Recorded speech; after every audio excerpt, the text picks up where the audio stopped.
So my name is Noel Gowan from GrassTech in Ireland. We're an Irish-based company primarily involved in giving solutions to dairy farmers, mostly grass-based dairy farmers or anybody who wants to make improvements in their grass grazing system.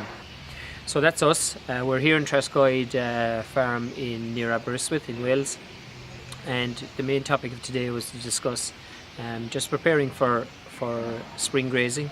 Preparing the grazing infrastructure. It's relatively new to the grazing system, and a lot of changes needed here in terms of getting it prepared for a full grazing season in terms of tracks, paddocking, water system and so on. And so we were here with a group today discussing all those features. So critical at this time of year is to get out measuring, see how much grass that you have. Once you know how much you have, you can budget. You can decide to turn out a certain number of cows, and also how many kilos of grass that you want to give them.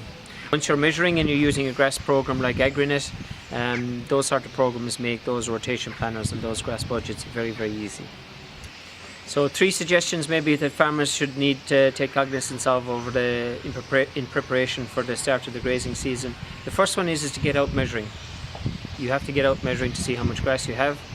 The second thing is to formulate a rotation plan, and that's basically just breaking down the area that you have available for grazing divided by the number of days that you have to graze in the first rotation. The third thing is to get out with early nitrogen.